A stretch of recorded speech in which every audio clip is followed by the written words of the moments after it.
Okay. Now what I'm going to do is I'm going to crop this. Again, back with my crop tool, click and drag over an area, and I can choose, like maybe I want my composition to be something like that. Maybe I do want to have a lot of space over here. So I just select how I want it. I can also click on it just to kind of move around that frame a bit. And then I hit return. Okay. And now you can see it's chopped down my image. I can look at my layers. My background layer is still there, but I'm not really using it. Okay. Now from this point, what I want to do is I want to put a different background image in there. Okay. This is a relatively basic intro project. We're not doing anything too wild with this, but what I'm going to do is click on this new layer again, like I did earlier. Okay, and I've got layer 2 up here. Now, the hierarchy is important here because layer 1 currently is above the background layer, and layer 2 is above layer 1, right? So they all kind of stack on top of each other. The higher up they are, the more on top they are, basically. So what I want to do now is I want to put a background image onto layer 2, and then I'm going to put that actually behind layer 1. So I can actually call this new background, and I can call this Brant Funny Face. And it's pretty easy to change and label your layers, and it's actually kind of a good practice to get into, because once you start having like 20, 30 layers, it gets a little confusing. Okay, so I got these. Again, you just double click right on the text to change them. Okay, so now I've got my background of Tokyo over here on my desktop, and I've already downloaded that image. Actually, let me show you how to download an image off the internet real quick, just in case you don't know. Okay, I'm going to go in a new tab. I'm just going to go to Google Images and click search, or just click on that. And now anything I type for here, I'm going to find Tokyo City. Okay, now I've got all these pictures of Tokyo. Now a lot of people, what they want to do, they see the pictures here and they're like, oh, I like that picture, and they're just going to take it and they're going to drag it to the desktop. The problem with that is that this is actually just a preview. It's a little icon, and it's kind of small, okay? If you look down here, the numbers here indicate the actual quality, and the bigger these numbers are, the higher the quality. So what I want to do is go over to my left side tab here, and where it says any size, I want to go down to large. Now, if you look at the numbers here, this one's like 3200 by 2400. That's a really high quality picture, okay? If I look at something that's medium, you can see 640 by 426. It's not great quality, okay? We want lots of pixels. So I'm gonna grab this one. I think this one would line up good with my background, or for my background. Click on that. And then, again, it's showing me a small one, so you want to go over here to click full-size image.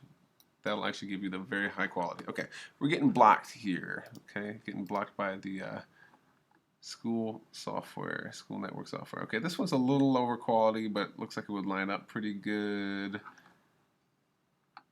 How about this one? This one looks pretty cool. Decent quality on these two. Okay, so click on that, and then you can see this is a bigger image than that first thumbnail, but if I click on full-size image, it gives me the actual full-size quality.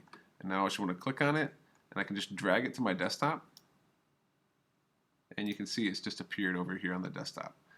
From there, I want to take that, drag that onto Photoshop, just like we did to open my funny face, and I'll scoot my layers over.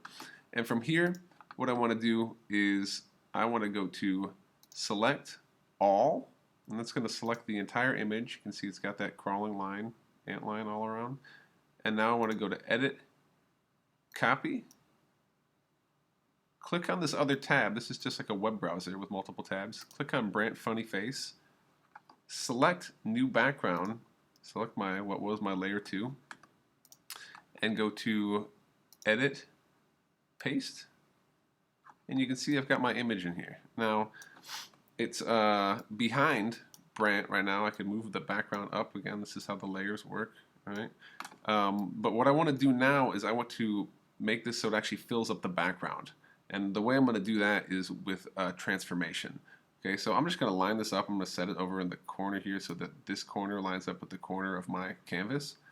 And I want to go to edit, transform, or I'm sorry, free transform, or Command T. Right? Go to free transform. And I can click on the corners here, I can click on the top here, and I can stretch it out and drag it all around. Now, if I just click on this corner and just start dragging it over, you can see I'm dragging it really wide and it's starting to stretch it out. And I can drag it up here, and it might kind of fit in there, it might be okay. But unless I, I can kind of squish it a little bit. The trick here is if you hold down the Shift key, while you drag, I'm holding down the Shift key, now you can see it's constrained the proportions. So no matter how I drag this, it's going to keep it from getting squashed. Okay, so I drag this up to about here, release the mouse, release the Shift key. You got to release the mouse first and then the Shift key. And you can see this image, again, we thought we were getting a decent quality image, but now that we've put it on here, it looks kind of terrible after that transformation.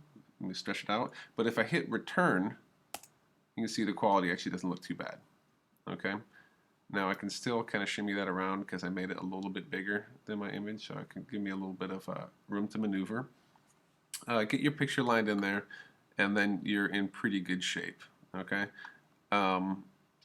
so that basically concludes what we're trying to do right now for this first project. I just want to get your face off of the network, go through, select it out, refine the edge so it's got a nice soft edge to it, it doesn't look all jagged and weird, and then we want to bring a background off of the internet and put that in there. Okay, pretty basic, simple project, and this will be the first item that we post onto our blog, and I'll show you how to do that in our next lesson. Okay, thanks for watching.